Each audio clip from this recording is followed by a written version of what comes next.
But আজকে দেখার ইচ্ছা ছিল, রাজকুমার টিকিট পাই নাই।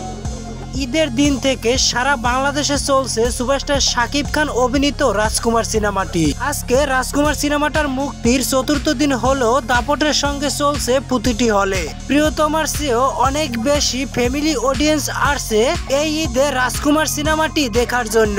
গতকাল বিকাল 5টা পর্যন্ত কয়েকটি হলে কিছু টিকিট থাকলেও আর সকাল থেকে বাংলাদেশে কোনো সিনেমা হলেই রাজকুমার সিনেমার টিকিট পাওয়া যাচ্ছে না।